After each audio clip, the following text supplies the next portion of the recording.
you lost about 25 pounds. What type of workout? First of all, I never said that. No. Don't believe all you read on the internet, guys. All right.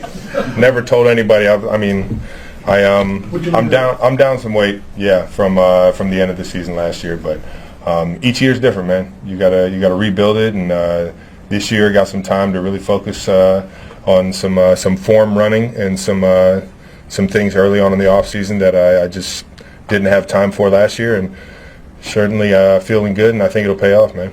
I know a lot of people are talking about this, the last dance or something for you, but we've always talked throughout the season, you know, if you lose the Super Bowl or whatever, it's a failure for you. If you come back and win, people keep asking me, are you going to come back? I don't want to speak for you, but have you even thought that far ahead? If by chance, you know, you get back to San Francisco next year. I mean, I got 1 year on this contract. I know that, and we'll try and figure out something for next year. The Chiefs organization knows how much I love them. I can't see myself ever playing anywhere else. So we'll deal with that down the road when the time is right. But right now, I'm focused on winning the championship this year. So Travis, this year, what are your expectations for yourself then this year? Just to be the best, to be the best teammate, be the best leader I can. Last year, I think I failed, especially in that last game, in being a leader and being the one that could step up and make plays. So just setting the bar even higher for myself this year than I have in the past. Other than winning another championship, what would make this season a success for you? That's the only way I determine whether it's a success or not, man. It's just kind of how I'm wired now.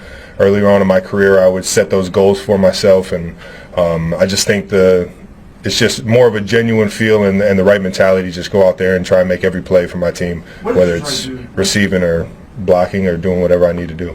What did you try to do over the offseason to mentally get yourself ready for another football season? Mentally? Yes. I mean, just as soon as I made the decision to come back, you know, that decision for me needs to be made back in March or early April. Like you set the tone and you put a regimen together that gets your mindset, get your body, and really from there you can start to tweak your skill set. You know, so it's just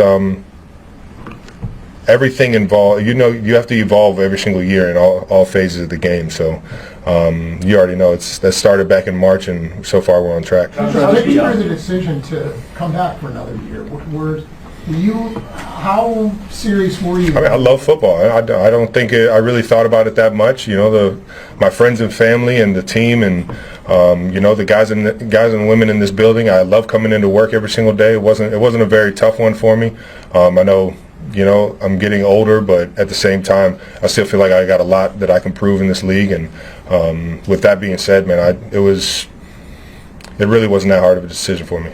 We're going to go Sam, Zach, and then Bakken. You said you failed to be a leader in the Super Bowl. What do you mean by that? I just didn't make the plays that I thought I should have made. I didn't get open in certain situations, blocking the right guys, having my attention to detail, motivating my guys to, you know, get the you know, the energy and the focus and the confidence that we needed during that game.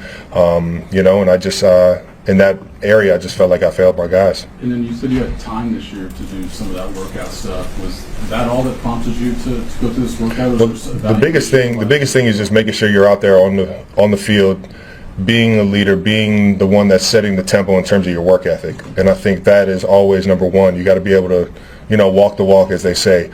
To be able to talk it and preach it to guys. So I think just putting myself in the best situation I can athletically, that's going to pay off down the road in being a leader and being ready for those moments. What was the process like? You touched on this a minute ago. What was the process like when you thought about not playing, and then it sounds like it was really simple in your mind? It wasn't that complicated of a decision. Yeah, I really didn't feel like it was my last game. Just felt like I got a lot more to prove, and I have so much more fun coming into the building. This is related, Travis, but that first podcast you guys did right after the Super Bowl, it really sounded like you were going to be torn, that you were really weighing all those things.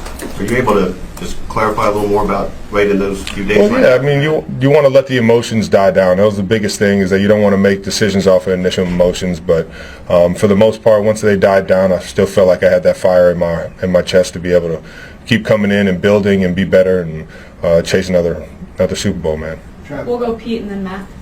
Pat, Andy, media, they often describe you as a future Hall of Famer. I guess, how do you balance what you've already accomplished with staying hungry and what could be this final year or multiple final years? It's all I know, man. It's all I know. I get that from the big guy. Coach Reed has set the tone, and he challenges us every single week, every single year to come in and be better than what we were last year. And I kind of just, I don't know, inherited that over the course of being under Coach Reed throughout my 12 years here. It's just, it's a mentality that I know is going to set us up for success down the road. You know, we might not be the same team that we are in preseason, that we are in, you know, late December, early January, and hopefully February. And with that kind of mindset, no matter what you accomplish, you're always thinking about that next play and that next game and being better than your last. Matt? You continue to have more and more on your plate. I know you were in France on Monday. How do you balance all of that schedule, especially just going forward with everything that you have going for you with football and keeping maybe even separate or better, being ready for it? Football is always going to be number one. I love this game. It's still my childhood dream. You know, when I really thought about it, I think this offseason I got back to, you know, just wanting to focus more on this game and getting the most out of this game as I possibly can while I'm still putting on the cleats and putting on the pads. So this will always be number one in terms of, you know, my business, you know, world and my career path. And yeah, with that being said, everything else is just kind of, you know, making sure that I'm accountable for the people that I agree to team up with, like the podcast and going over to France. Did Coach give you any advice just as far as how you balance that time during this offseason and just kind of giving some time for yourself and say, hey? I mean, Coach has always given me advice at everything in life, you know. I think he's kind of trusted me in a lot of the aspects, knowing that I've handled it a certain way, but he's also challenged me a lot to make sure that I'm still being the guy in the building for him to be able to, you know, lean on in terms of that leadership. So We're going to go last couple, starting with Blair. Travis, we saw the ring boxes set up outside. What will the ring this year symbolize for you? You know, everybody has their own view on it. Unfortunately for me, I'm only interested in Super Bowl rings. I know what the AFC Championship means to this organization and the family, and you know, the 15 wins and everything is something special that I let everybody else be happy with. Last year wasn't a success for me, and I'm motivated to make sure that we get that other ring this year. We're going to go last two, Sam. Travis, just one more follow-up on your off-season work. Do you already notice the effects of the work that you've put in? Yeah, and I'm still putting it in. It's going to be a grind. It's going to, you know, that's what I'm talking about. You got to make that decision early in the off season for a guy like me, because that grind starts now and hopefully it ends in February. And you just keep that consistent work ethic throughout it all, and hopefully throughout the rest of this off season, going into the actual season, and then towards the playoffs. If we're lucky enough to make the playoffs and make another run at it, you'll keep seeing me get better and better as I plan to.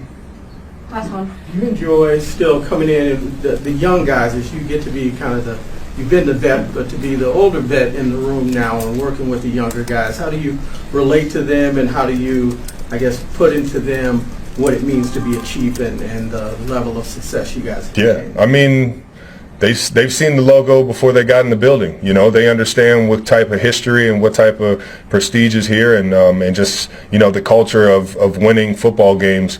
So when you get into this building, you know it's serious. You know we're coming to work, and you know, I think it's not just myself being the oldest guy in the room. It's guys like Chris Jones and obviously Pat Mahomes, Drew Tranquil. You know, Bert. Everybody's really, you know, putting their spin on it. But I think when you get young guys in the building, you get them around this culture, they understand real quick what exactly it takes to be a champion. And you know, with that being said, I love helping everybody out. You know, it's only going to make us better as a team if everybody has that one goal in mind. And sometimes you just need that reassurance when you're that young that you're doing the right things, and you got to keep moving forward. So, Thanks, Travis. have a good one, guys. I thought he was going to do something. He thought he should do something else, and then we kind of were off page, but that's what this is for. You try to learn those things, and if we get that rep in the game now, we know we're going to be on the same page. We talked it through and had that chance to do it on the practice field. What are your expectations for Travis this year at 35? Yeah, I expect Travis to be Travis, man, and obviously the play on the field is going to be high. He's going to go out there with the mentality that we're trying to win the Super Bowl this year because falling short this last year. But then I think more than anything, it's the leadership that he brings to the building every single day, and how he leads by example and how he leads vocally. It's a big impact on our football team, and so I expect him to play at a high level and then be an even better leader. Patrick, it's been a while now, but have any serious thoughts that Travis might really say this is it after the season? Or how engaged were you with him in that time when he was? We never talked about it. I think you have that in the back of your mind. I mean, for anybody that's played a lot of football seasons, there's always a chance that if they're going to come back and you have to put in the work. You have to put in the work in the off season. I think everybody wants to play the games, but putting in the work in the off seasons where stuff gets strenuous. And so for him, I think it was just recalibrating, seeing where he's at, and then I mean, from what I've seen, I think y'all can see it, man. He's ready to go. I mean, he's been putting in the work this off season, and he's excited for another chance to make a run at it. You just figured give him space. I mean, you didn't want to. No, I don't ever press guys and stuff like that, and I just thought give him space and let him make that decision on his own, because you don't want to have regret either way. I mean, if you come back, you don't want to come back and not give everything you have to it, and if you leave, you don't want to leave too soon. So it's a happy medium that you have to find. Hopefully I don't have to find it for a long time, but that's something that every athlete has to deal with in whatever career they have. Patrick, the outside expectation is that the weapons will be healthy, protection should be better this year. When you hear something like that, what can the offense be if all that is true? Yeah, I mean, I think all you can do is just be better than you were the day before. I mean, obviously, we have an expectation that we're going to go out there and score every single drive, but that comes with a lot of single reps, a lot of practice reps, a lot of time spent with the guys, and so it takes every single person in the building to go out there and have the top offense in the league, and so we have to just go into every practice, every film study, whatever that is, with that mindset that we're going to get the best out of it. Patrick, this is the first time in a while that you've come into this camp with your receivers having been here the year before a lot of them. Do you notice a difference this time of year with those guys that haven't played in this offense before? For sure. I mean, I think you saw even at the beginning of last year before Rashid got hurt, I mean, whenever you have a guy that you spent that time with and have that connection with, you can hit the ground running because you know those different things. And so seeing that with Xavier this year and Hollywood and Rashid and Juju and all these guys, man, I mean, they've done a great job of working and continue to work to get even better. And so you can talk about stuff that's happened in prior years, and that's where me and Travis have had so much success, is when you get multiple years of reps with guys, you continue to get even better and better on the football field. But Patrick, when you follow up on that, it seemed like a lifetime. But 3 years ago, you all were the top offense in the league. Just over the beginning of last year. Last 2 years, even though you won a Super Bowl and went back to the offensive dip, injuries, of course, played a factor in the last season. Would it be a disappointment to you with what you have and what you're seeing in practice right now that you all aren't back where you were 3 years ago? Yeah, I mean, that's the goal. I mean, you want to be the top offense in the league when you step in the building every single day. But at the end of the day, you want to win the Super Bowl. And so for me, I wasn't as disappointed in not being the top offense as I was at losing the Super Bowl last year the way we lost it. And so our goal is to do whatever we can to win the football game. And hopefully for us, that's being the top offense to go along with the great defense that we have. The rookies that are on the team now, what have you seen since they've been here and them ascertaining the playbook and getting the reps in with you all? Where would you put them at right now? Yeah, no, I think it's kind of cool to see. I don't know if it's like an NIL thing or guys staying in college longer, but it's a very mature group. It's guys that come in and they know how to work, they know how to get after it, but they're learning quickly. And so to hear them talk and to hear them do different things, I don't know if they've transferred or whatever it is, they've been in different offenses, but they have a good understanding of football. And so now it's about teaching them how to work to the standard that Coach Reed has. And for any rookie, that's going to be a challenge, but I thought these guys did a great job of picking up on it. But picking up a playbook like a Josh Simmons, and are they getting it for what Yeah, Josh is doing a great job, man, and he's getting healthier and healthier every single day, and he's doing a great job of learning. I mean, he's getting the ultimate test going against Spags and seeing the blitzes that he's going to see, and so he'll continue to get more and more reps, but he's doing a great job with the whole process, and I'm excited for him to get even healthier going into training camp. Patrick, what We saw the ring boxes out there. Are those this year kind of a painful reminder of the way the season ended, or a symbol of what the team accomplished getting to the Super Bowl? A little bit of both. I mean, I appreciate it because I know at the end of my career I'll look back and remember those times with that team. But obviously the ultimate goal is a Super Bowl ring, and so you have a little bit of you appreciate it because you know what you did with that team, but it's a reminder for you to go out there and be even better. I put it this way: I put those like in my safe, and I put the other ones on top of my safe. I keep both, but some of them I showcase a little bit more. Patrick, what does the next month look for you? I know you probably take some personal time, but how do you stay in tune football-wise over the next month or so? Yeah, it's a lot of working out. This is like when Bobby gets excited because he knows I'm going to be in the gym working out. And so it's a lot of working out, throwing. with some of the guys that will be in town, and then spending some time with my family, just because knowing that I'll be in football season and miss a lot of that time. So there'll be a lot of parks and water parks and stuff like that to go along with a lot of football workouts. You always wish it was a little more time, because it seems like it's shortening and shortening every Yeah, year. I know. I don't know how it works, man. It just seems like the off season gets shorter and shorter every single year, but that's part of the process, man. I think Coach Tree's done a great job of kind of pulling back a little bit in some of these OTA type days, just to kind of keep guys' legs under them. But I think it's like 4 weeks. I'll spend as much time with my family, try to stay in shape as best as possible, and be ready to go whenever we step on that football field in St. Joe. A couple more. How many times have you rewatched the Super Bowl? And I guess what did you learn? I haven't watched it too many times. I mean, we did some like film study, and you do scheme stuff, but you watch it after the game and you see it in the scheme and stuff like that. You take away the positives, but obviously you got to learn from the negatives. Obviously, the Philadelphia's defense had stuff on us with Coach Fangio that they did a great job of taking away our best stuff, and so learn from that, have stuff to counteract that, and be ready to go this next season. Let's go last one, Nick. Patrick, with whether it's Jalen or Josh, how do you work on building that chemistry with them since you guys haven't been on the field together yet? Yeah, it takes reps, man. I mean, I think Coach Haig does a great job of kind of putting guys in different spots, getting JT back as well. I mean, you got guys bouncing around from right tackle to left tackle to go along with those 3 to 4 guys in the middle there, and so it's just going to take more and more reps of learning what they do. They learn me, but that's why we get those long drive drills in training camp. You learn those guys and whenever guys are tired and what they're really going to do and what they're going to go to, and so I thought we did a great job this first little set here in OTAs and in mini camp, but it'll be the ultimate test in training camp of getting on the same page with those guys. Thank you, everybody. Travis Kelce stood at the podium, and you could feel the emotion in his voice.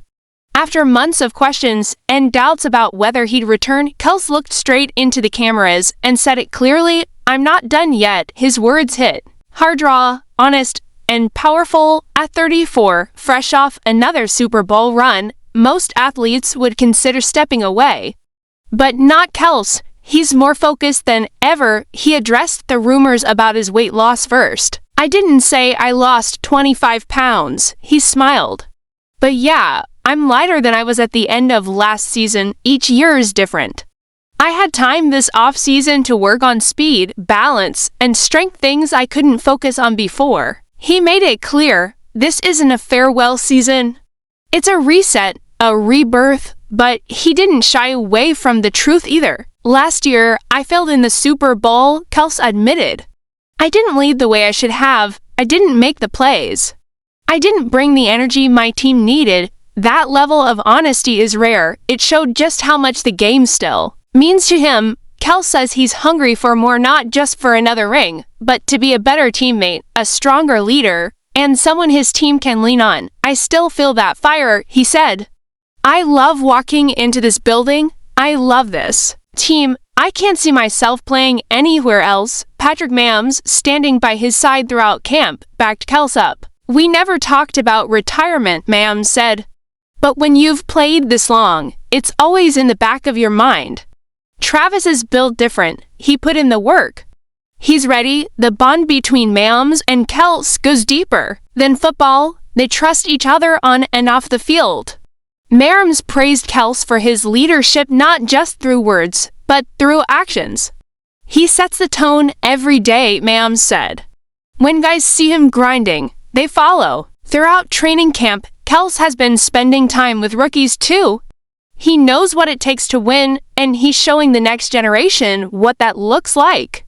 "These young guys walk in and they feel the culture," Kelce said. "They know this place is about winning, and I want to help guide them." As the cameras rolled and the questions ended, one thing was clear: Travis Kelce isn't done chasing greatness. He's locked in, laser-focused, and ready to fight for another title, and this time he's carrying not just the pressure but the pride of a champion who still believes his best is yet to come.